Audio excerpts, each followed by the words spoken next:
Okay.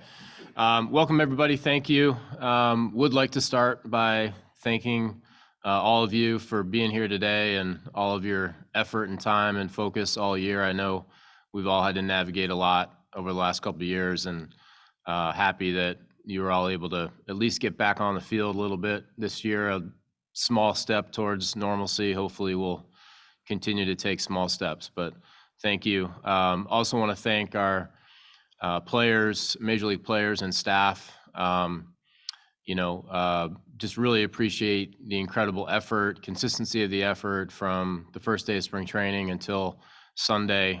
Really felt like the group worked tirelessly together, never quit, came back after tough losses, came back after good wins, and always with a positive effort and attitude every day to get better. And I want to thank our fans for coming back to the ballpark. It was incredible, the difference it made and the energy that gives us. Appreciate our fans hanging in there, sticking with us, persevering with us as we work hard to build this winning team. And it really meant a lot to see them back at the ballpark. And I do hear directly from a lot of them, and I appreciate that.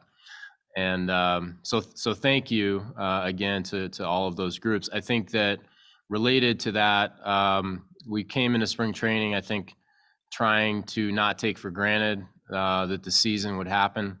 Certainly learned that lesson last year. And I think as we finish the season, I want to we remind ourselves anyway that we should not take for granted that the season happened. And it was really important that it did happen for a number of reasons. Certainly we need it to happen to continue to play and get better and improve. But the full season also was critical for us in allowing us to learn more about where we can feel good about looking forward, and also clearly where we need to get better still. And it's just a much more complete picture than the 60-game season was. So really grateful for the season happening. And look forward to answering your questions. Thanks again. Turn it over to you. Hey, Ben, first impressions are important, but so are last impressions. What are some of the things that really stood out to you over the last month or so of the season? Yeah, from a team perspective, the continued effort in games, and we see that evidenced in base running and watching a guy like Brian Reynolds, who played a lot and played his tail off all year, continuing to take the extra base right to the very end. We see it from other guys too, but just generally effort on the bases, effort defensively as we came down the stretch. We know there's going to be mistakes over the course of a season, but the effort the team showed defensively, not just in games, but the practice, and that clearly as an area that we think improved this year.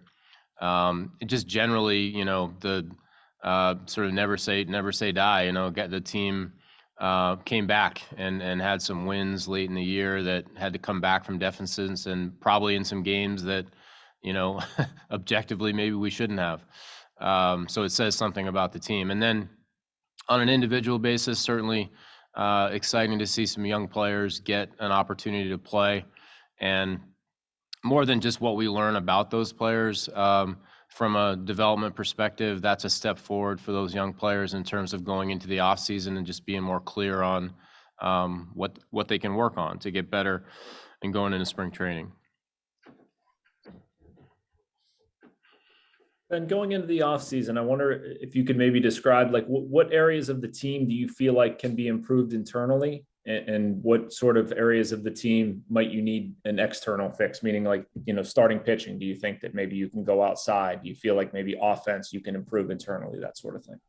Yeah, I think it'll always have to be, both and sort of all of the above, Jason. And we do need to continue to improve internally for sure. I think we know that as we build that winning team, most of the improvement that we need to have happen will come internally, either through improvement from players who are already here, who are already on our major league team, or saw some major league games, or from continued improvement from minor league players who eventually will be on our major league team. So most of the wins we need to build up will come internally, and then we certainly need to add to that. And as we look to that this offseason, I think we just continue to look at that opportunistically. We should be and plan to be, incredibly busy in exploring trade opportunities, exploring free agent opportunities, but need to do that in a way that fits with the strategy that makes sense here to build a winning team.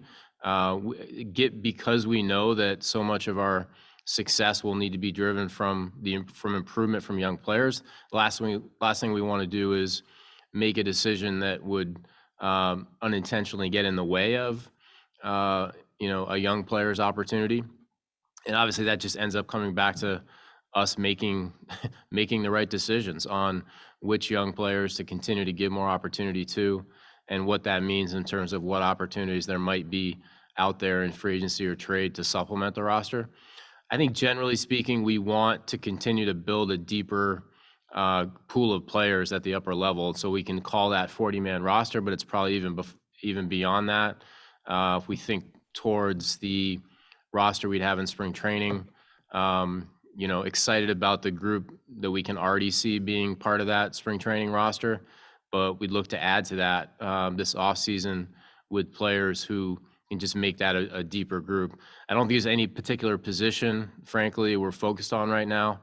We'll get into our offseason planning meetings later in October, but we certainly want to keep getting deeper, and we just want to do that in a way that doesn't get in the way of the potential opportunity of a young player that we believe in.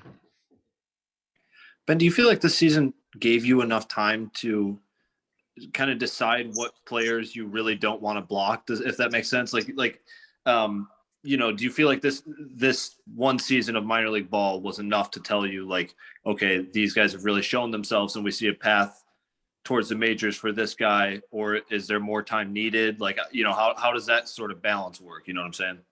Yeah, I mean, we have to keep learning for sure. And so some of it obviously is the players themselves telling us over time through their own effort, their own improvement, guys taking a leaps, other guys not. Obviously, we need to support that the best we can. But yes, I think the full season at the major league level and minor league level was so critical for us this year in terms of just having a clearer picture of where we sit and what that means. And it's not perfect information, but it's a heck of a lot more than we had this time last year. Ben, And what just is off that? Sorry, Ben. Just jumping off of that, two players who you've rewarded at the end of the year, in O'Neill and Ramsey. Wondering if you see both of them as clearly part of the picture you're looking to build coming into spring 2022. If they make sense as part of your 2022 plan, and then just have a follow up at a couple others. Yeah, well, certainly both of them have, a good chance to be part of what we're building here in Pittsburgh, and certainly they'll both be part of spring training 2022. And then, we're not going to make a decision on opening day rosters right now, and we'll take all the time we have to do that. But both of those guys are certainly in position to impact the team next year at some point, and time will tell exactly when that is. They both continue to have things that they're working on too.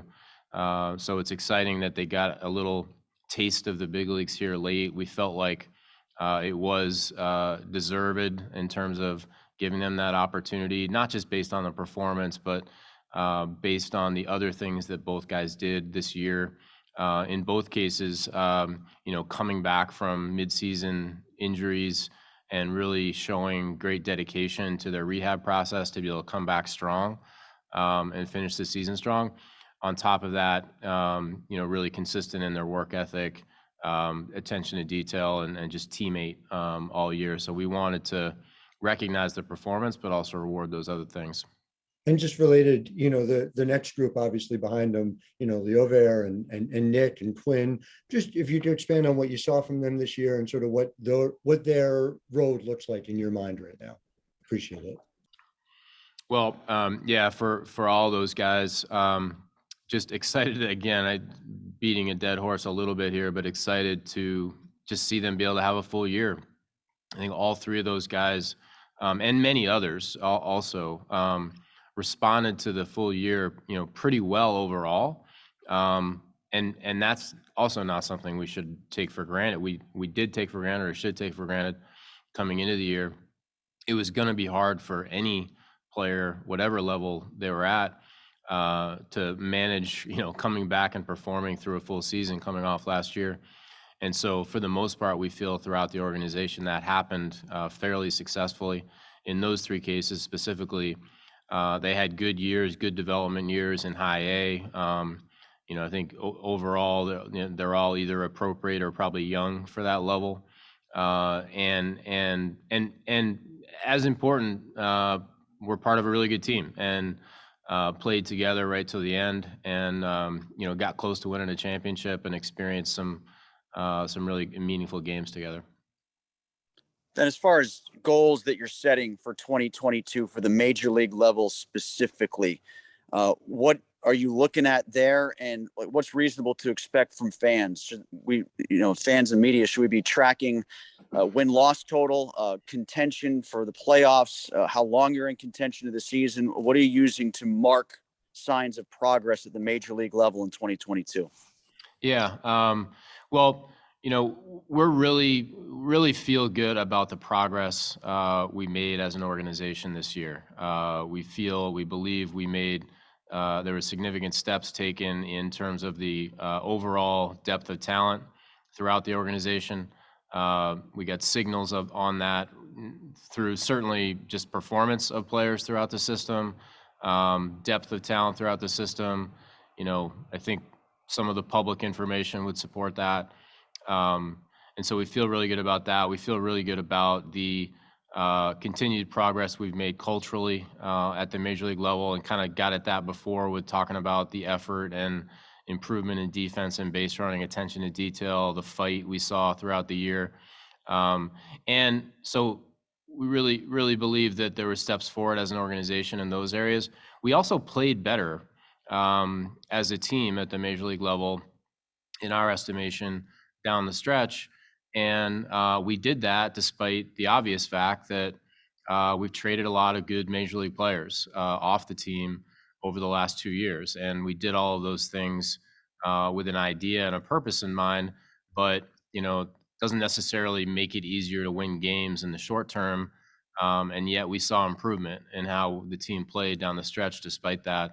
So I think that makes us feel really good looking forward, that the work that we're doing is going in the right direction. In terms of your specific question, we just need to stay laser focused on improvement throughout the operation. Major league team, as it relates to the roster, and continue to make the roster deeper, how we play, how we practice, how we improve at the major league level, how we share information. But it's everywhere else too. We need to continue to be focused on improvement in how we're evaluating at all levels of baseball, amateur, pro. We need to continue to improve in how we're acquiring players and how we think about that. Certainly continue to improve in how we're developing players at the minor league level and beyond. So it's improvement throughout the organization. That's where we would be focused on the measurements that we can use to gauge that progress in all those areas. And if we do that well enough over time, it's going to show up in outcomes at the major league level. We're very clear that is ultimately what we're going after, is better outcomes at the major league level. But we'll focus on the process and continued improvement in all those areas. Ben, building off that, do you think you found any sort of identity at the major league level? I mean, you've had 64 guys on the team this year. I mean, some guys were around a month, some guys were around a couple of weeks. I mean, it's hard for fans to glom onto something like that when it seems such a very transient nature at the top level. I mean, what do you guys need to do in the offseason to get people believing that there is something actually building at the major league level?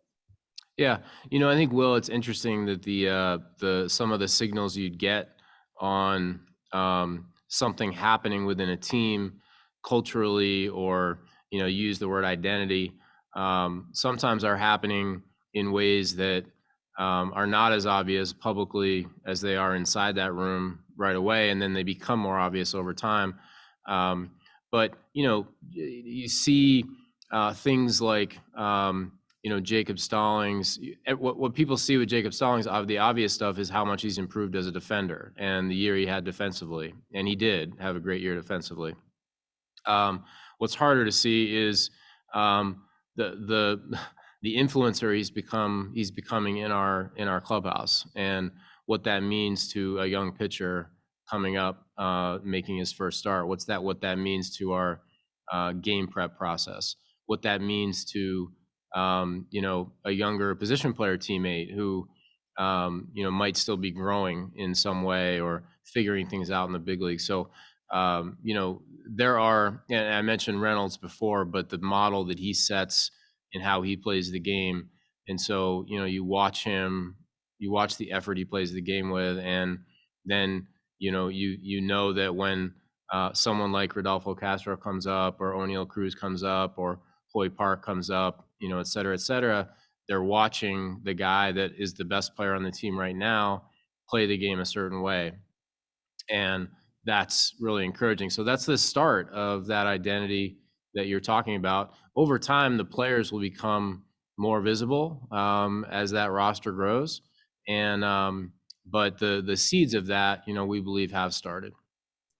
Ben, how would you Ben, describe Brian Hayes' season, and what are the concerns organizationally about his wrist? Well, as far as the risk goes, first, getting a little more information now as the season is over. He's going to see, or did see, a doctor in Ohio yesterday, Dr. Graham, and he's going to see another doctor in Texas when he gets home. We'll get that information, share that information with our group, collaborate on a plan for his continued recovery. Every piece of information we have right now leads to us being very optimistic about his recovery, about this not being something that would get in the way of an off season, certainly not into spring training or next year. I think more importantly, he feels that way. He feels very optimistic. He had a wrist injury, and it was a real wrist injury, and it obviously cost him some time early in the year. It probably also was bothering him at different times during the year. He chose to play through it based on the guidance he got from medical experts that he was not going to do any further damage to it. He wanted to play. Respect him for that. Probably got in the way a little bit offensively. I don't know that, but we can speculate. So I think, given all that, we're really encouraged by his year because as we think about the growth of a young player, he continued to play his tail off defensively. Obviously, we all see that. He was going out there offensively probably without feeling his best all the time, and yet wanted to be out there with his teammates, wanted to play, wanted to help the team win in any way he could. And when the numbers look better, it'll feel better for everyone. But often, players have to go through those hard times too on the way to doing that. So respect Key for what he did this year, and obviously is a huge part of what we're doing going forward. And looking again to 2022, you said you've heard from fans directly. You saw the attendance this year. You had a couple of years now where at the Pittsburgh level, obviously the results in a market like Pittsburgh aren't going to be acceptable. Do you see value as a GM, even if looking at the overall plan, it might not have some kind of benefit to bolstering the 2022 roster? Because people don't see, the casual fan doesn't see the stuff that's going on behind, and it's going to be really easy if it hasn't happened already for people to lose faith in it. Sure. Well, yeah. First of all, it's almost easier for me to jump into their shoes than it is, think about this as a GM, because I've been a fan for a lot longer than I've had this job. So totally appreciate the passion and probably at times the frustration that comes with that. And grateful for our fans. I do hear from them directly. It's always passionate. Sometimes it's frustrating. Often it's with good ideas, and often it's with a ton of encouragement and support. So appreciate that. In terms of your question, yes, of course there'd be value in improving the 2022 team, and that will be our aim to do that. We just have to do it in a way that is consistent with what we believe gives us a chance to build a winning team here and a sustainable winning team here over time.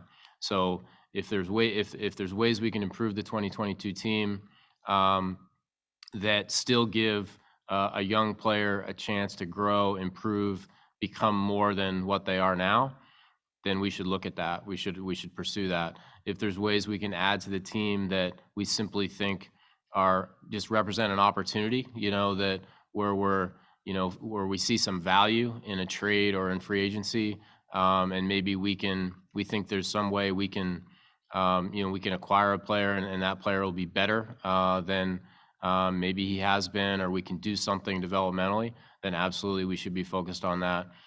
We want to improve. We want to see steady growth, absolutely, from our team. We just have to be focused on specific player acquisitions that are consistent with what we believe gives us the best chance to not just get to a winning team, but sustain it over time. Ben, where do things stand maybe in the hitting coach process? Have you guys identified people that you would like to interview? And Shelton also brought up how he wants it to be a change in the program. How does that extend perhaps beyond just finding a new hitting coach? Yeah. So first of all, we really felt like we learned a lot over the last, month or so of the season. Just in terms of, listening to our players and, what they felt they needed or worked or was working, or, more resources they needed. We felt like we learned a lot from maybe adjusting already some of the things we were doing to prepare for games, including the training before the game, but also to include just how we're sharing information and giving the guys a chance to prepare for game. So that's just to speak to the staff that's already here and appreciate the work that our staff who's here now did to help us down the stretch, just learn more about what that process can look like going forward. We would look to add someone into that staff clearly, and we've got a very long list of names that we've been doing, just doing due diligence on and trying to learn about. So much this is about fit, it's about finding someone who has a particular skill set, experience, strengths that complements and adds to what's already here, and someone who is really a good cultural fit with our players and our staff, someone who is interested in coming in and being part of a team just to help players get better. And that's what we'll be focused on. And what I would expect we'd start interviewing, sometime in October. Haven't started yet, and not in a particular rush. It's an important hire. And to follow up, have there been any other or decisions made with the major league coaching staff? Yeah, Shelty and I are going through that. First of all, appreciate how focused he is on, all manner of just getting better all the time. And so that's been the focus of our conversation. I think I know we both feel a really high level of confidence in the group we have here. It's a fun group to work with. They care a lot. They're trying to get better all the time in all kinds of ways. It's a smart group, curious group, passionate about players, helping players.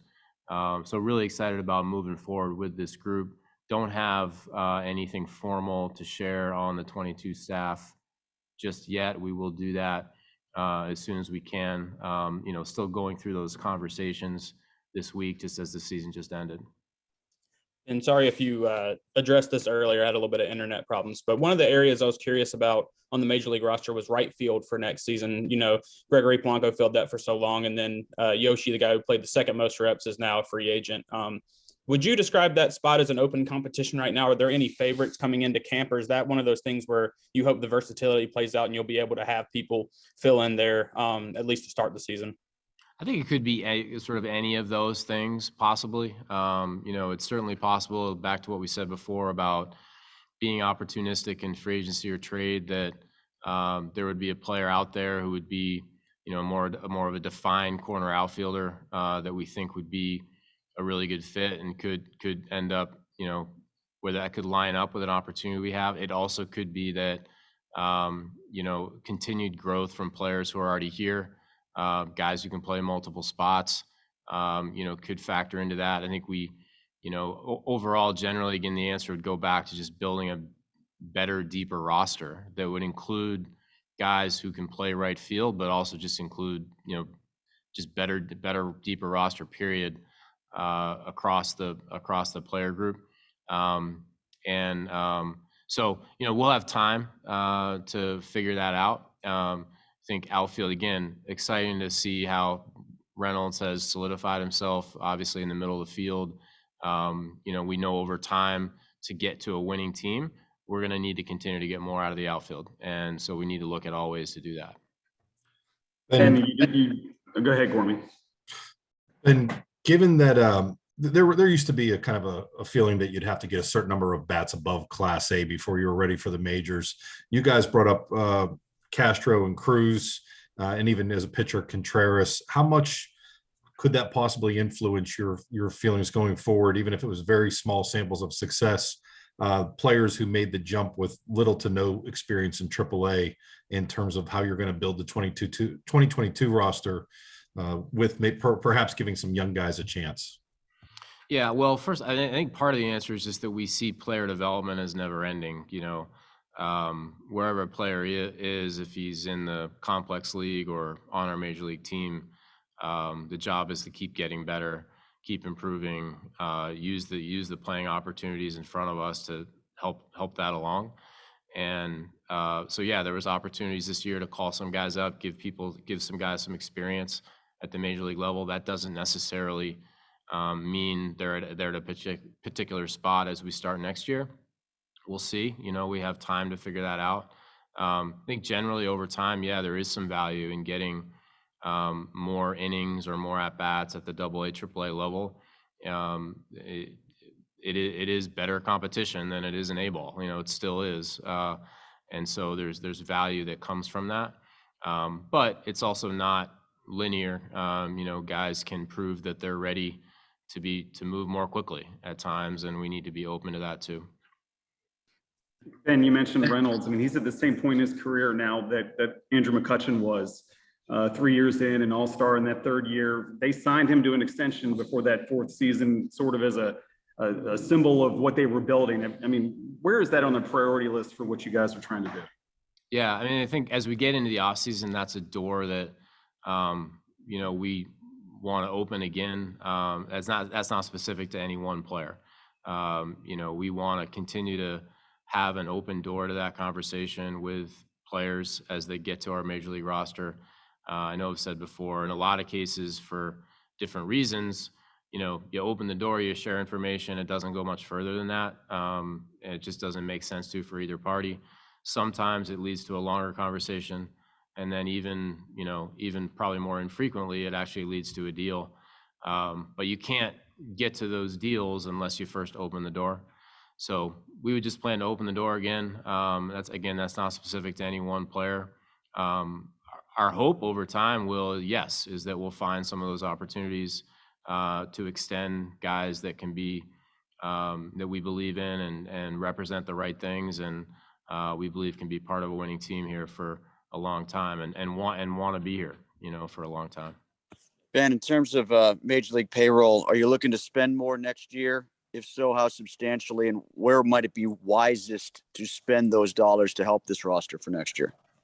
Yeah, I mean, we haven't set, budgets or anything, and generally wouldn't talk specifically about numbers anyway, but we'll have things we can do this offseason as it relates to acquiring players. Well, again, whether that's through free agency or trade, we sort of have rough idea of where we sit now and what that means in terms of the room we'd have to work in. We're fortunate that in the time I've been here, the things that we've recommended doing, the support we've needed to do those things has been there. But to your question, everything would go back to, does this make sense and get us closer to winning, sustainable winning? If it does, then we'll pursue that and get the support needed to do that. If it doesn't, then we got to be disciplined not to do it. And going back to the extension talks, do you think the looming CBA will have any sort of effect on how easily you can go into those extension talks? I know we saw the Rockies extend a couple guys today. I know that doesn't always mean A doesn't always equal B there or whatever. But do you see that sort of situation may affect those kinds of talks at all? Don't know. It's a good question. I think we're all gonna learn this offseason. We have to be prepared either way. We're not gonna go into an offseason sort of waiting or making anything conditional on what happens with a CBA. We need to prepare for our offseason sort of as business as usual. If information comes from that we need to adjust to, we'll adjust to it. So I don't know for sure, Mike, and I think we'll all learn together as we get into this offseason. Ben, do you anticipate making a hire for the manager at AAA? Is that something like how are you looking at that at this point? I reported last night, I'm sure you saw that Esposito isn't going to be returning. Like, what's the situation there? Yeah, so I think we'd always look internally and try to figure out if there's someone already here who would be a candidate for that, and someone who would benefit from perhaps that challenge of managing that team. It's a really important job for us. Just stating the obvious, going forward, if you can all probably imagine some of the players who might be in Indy next year or might be in Indy very soon. So it's it's always an important job, but it's a particularly important job for us going forward. And we feel really fortunate to have, there's a number of people in our coaching and player development group right now who have done great work this year and we believe in. And so we'd look at that first. We're always looking to get better and add the right kind of expertise or new ideas or new perspective also. There's value in that. So stay open-minded to that, but probably first look internally to see if there's alternatives. And I know there's never a hard line that gets drawn by any GM in any situation where they say, oh, that's it, I'm done trading players. But at the same time, you've been here for a couple of years. You moved a lot of pieces. Could you safely describe yourself right now as being through that phase where, every time, to sound like Joe Fan on the radio here, like every time someone gets good, they've got to get traded? Well, I wouldn't use the word through. We want to be, because we can't get into that mindset that it's ever through. Look, you can look around the playoffs right now and look at teams who are winning a lot and getting a chance to play in October in markets that aren't that different than ours, and they never stop. They never say they're through. There's always things that they're exploring. So we need to be open to exploring. We need to be ready to be opportunistic, always. The simple math says that, as you're alluding to, that if you just look at the players who are on the roster now compared to the players that were on the roster 2 winters ago, on the roster 2 winters ago, there were a handful of players who were good players, but realistically, we weren't sure we would have the time to meaningfully build a winning team, during the time they were going to be Pirates. And so we had to look at that as part of our building process. The roster is different now. There aren't as many players who you would describe as that way. So that part's changed, and so it probably does affect it a little bit. But we got to stay open-minded. We can't close ourselves off to opportunities. Ben, here's a quick one. Just basically checking math. Is Chasen Shreve a free agent this offseason? Did he get enough service time? No, well, he's on the 40-man roster, so he's not a major league free agent. And obviously he's recovering from the knee surgery and doing well, and should be able to have a mostly normal offseason based on the latest reports. So we'll see how that plays out, and appreciate the job Chase did for us during the year. I think he asked about Chasen Shreve, not Chase DeJong. I'm sorry. I thought you said Chase DeJong. Chasen Shreve is not a free agent. No. Would you be interested, Ben, in approaching Yoshi, and what kind of challenges might that represent? There are free agents. There are, players who will be free agents in our organization who we have interest in trying to keep and come back, and would include Yoshi in that. And, we'll look forward to getting into that conversation here over the next few days. Ben, do you think you saw enough from Cole Tucker to know whether or not he's a viable player at the major league level? Well, respect that Cole really showed improvement, we believe, this year. And that was in AAA, not just in the big leagues. He, despite not being in the major leagues for most of the season, we believe still was a better player and is a better player today than he was at this time last year. So he's worked hard at that. He's taken on some challenges. He got a chance to come up and play in some major league games, did some really good things. I know he's really focused on a great offseason, and we're excited for that with him. In terms of Stephen Brault, going into 2022, you obviously need to see him healthy, but just the fact that he had so few innings now, 2 years in a row, how does that affect the way you're able to think about what he can solve when you think about the 2022 roster? Yeah, well, Steven has certainly shown ability to be really effective at the major league level. It's a unique look from the left side. He can do unique things as an athlete. You said it, he's battled some injuries, and they've come mostly somewhere around his shoulder, and he's worked incredibly hard to come back from those things. Busted his tail for a long time in Bradenton to give himself a chance to come back and pitch, and really respect how hard he worked, and seemed to be going in a generally good direction, and then felt something that wasn't the same thing as he felt in spring training, but it was enough to shut him down again. So I think we just need to get into the offseason and learn a little bit more about his recovery.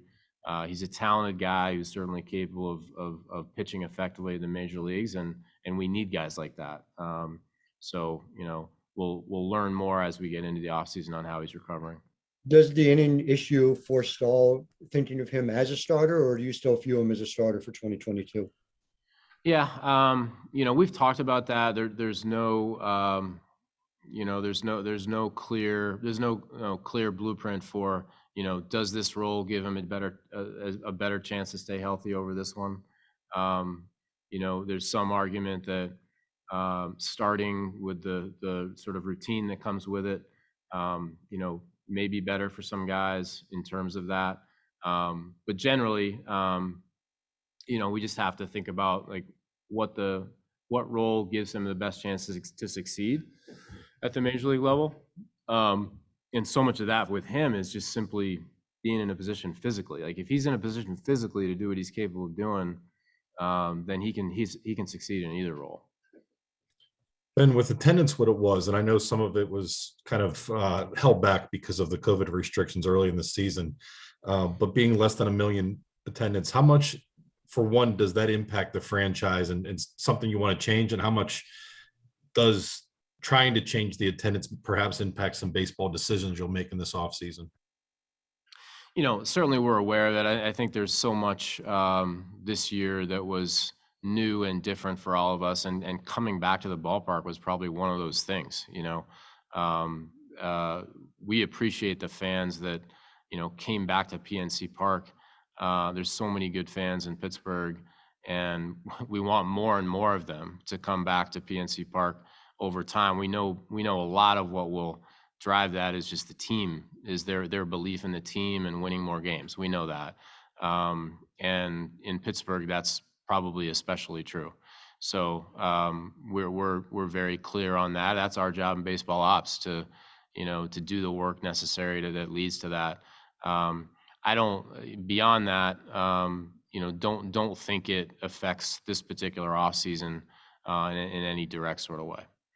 But you gave the fans a taste of someone like O'Neill Cruz, which is a top prospect in the organization, according to one publication. How much does that now you've seen him in the majors? Is it going to be much harder to have him start the season in the minors, or do you feel like he deserves a shot at the majors, given that what you saw in his first 2 games, that he wasn't overwhelmed? Well, if I try to just put myself back in the shoes of the fan, I think what they're looking for is obviously they're looking for a team to win. But if the team's not winning yet, I think what they're looking for is certainly effort first and foremost. A team that plays hard, that earns fans' respect through that, and then they're looking to be able to trust and believe in a plan and a path, and that in a place like Pittsburgh, that's going to include obviously young players coming through, getting better, getting onto our major league team, solidifying themselves over time, and lots of them, not one player but lots of them.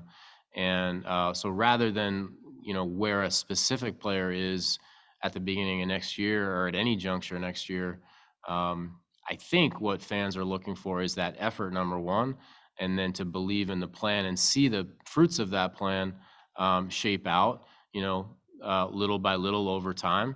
And if we do our jobs, again, well enough in baseball operations, that'll happen, and ultimately the outcomes will be better. Also, Ben, you have, I think you guys solidified a top 4 pick in the draft.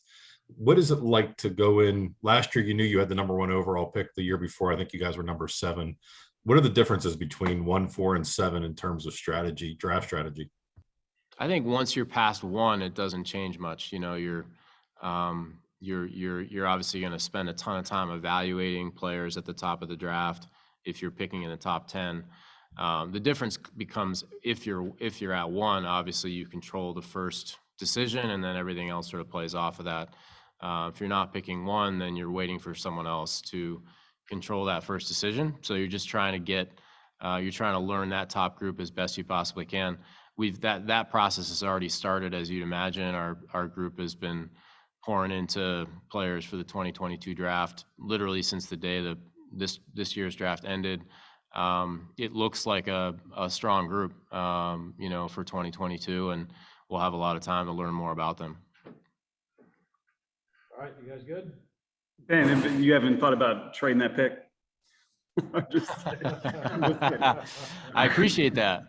I appreciate it. You remembered and you brought your sense of humor. That's right, good. Yeah, hey man, I got to wear it sometimes. All right. One last one, I guess. Just what are your impressions of what Derek's done the first 2 years? And have you guys had any thought in terms of solidifying that, whatever that agreement is beyond the end of whatever his current deal might be? It's been a blast to work with Derek. I know I referenced before, but he cares a lot. He cares about getting better. He's constantly asking for feedback. He's constantly analyzing his own work, reflecting on the decisions he makes during games, reflecting on interactions he has with players, staff. Could I have done a better job at that? So much passion for the job. He pours so much into the job. He's fun to be around. I believe our team has responded to that. Through the effort and perseverance we've talked about. We're seeing improvement with the team in different areas. So I'm just really excited to continue to work with him. That work changes now a little bit as we get into the offseason, but he's just as involved. And so look forward to doing that with him, and look forward to continuing to work with him. He's a partner in this with the rest of baseball operations as we build a winning team here. All right, everybody. Thank you. All right. Thanks, everybody. Talk to you soon. Thanks.